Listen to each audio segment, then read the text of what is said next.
Hello बच्चों, let's see this question. This question says a defense air force plane driving with a constant speed at 52.0 degree with the vertical drops a small shell at a altitude of 720 meter. The shell reaches the ground in 6 seconds after its release. What is the speed of the plane?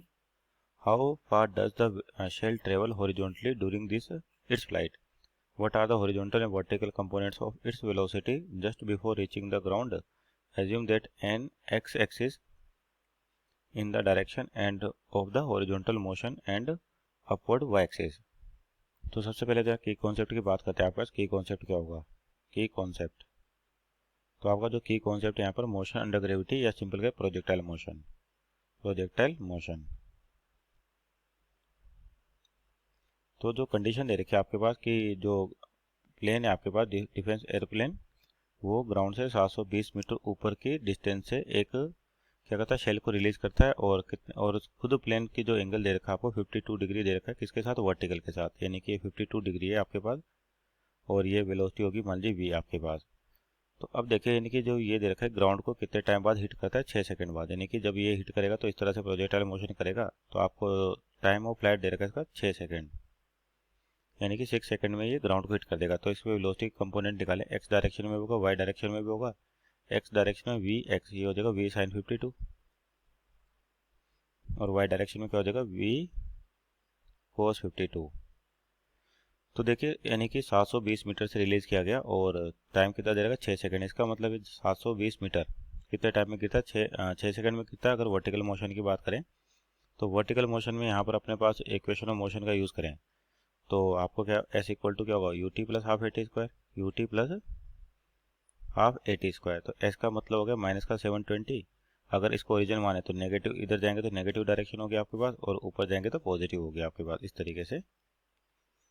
तो यहाँ पे देखिए sign 20 you कौन सी equation लिख रही है? In Y direction, in Y direction.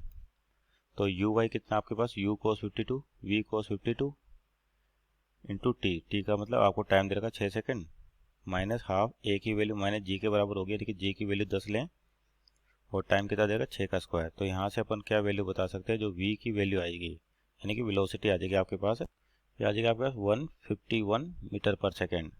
तो आपके पास वेलोसिटी आ गई। तो ये तो हो गया अपने पास पहला आंसर कि वेलोसिटी कितनी हो जाएगी जेट की? 151 मीटर पर सेकेंड। अब यहाँ पर दूसरा दे रखा है कि कितनी दूर हॉरिजॉन्टल डिस्टेंस में चलेगा, यानी कि ये वैल्यू।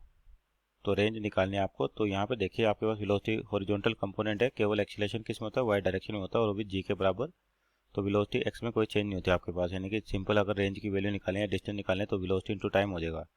तो आपके पास रेंज हो जाएगी वेलोसिटी इंटू टाइम और आपके पास हॉरिजॉन्टल वेलोसिटी कितनी है यहाँ पर?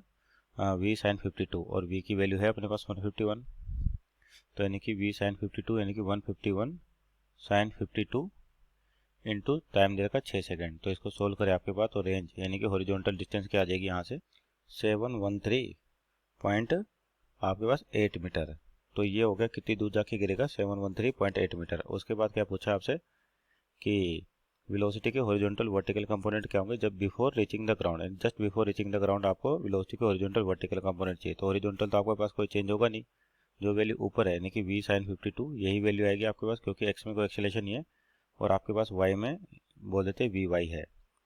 तो अपने को y में वेलोसिटी पता है कि इनिशियल कितनी है? v cos 52 और ग्राउंड पे जस्ट हिट करने से पहले वेलोसिटी बतानी है, नहीं कि अपने को vy, इसको डैश लिख देते हैं अपन, vy डैश।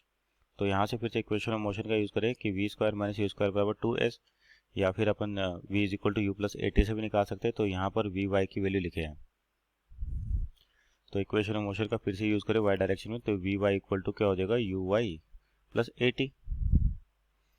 और यहाँ पे vy का मतलब जो फाइनल वेलोसिटी अपन ने vy डैश मानी और uy कितना अपने पास यहाँ पर कितना था? डाउनवर्ड में v cos 52 और क्या आएगा? नेगेटिव आएगा क्योंकि ओरिजिन से नीचे की ओर जा रहे हैं अपन। तो माइनस का v कितना था? v cos 52, v cos 52 और a की वैल्यू क्या आपके पास? g के बराबर माइनस जी के 10 और टाइम दे रखा 6। तो यहाँ पर वैल्यू रखे माइनस v की वैल्यू कितनी आई थी आपके पास? जो वेलोसिटी आ गई थी 151।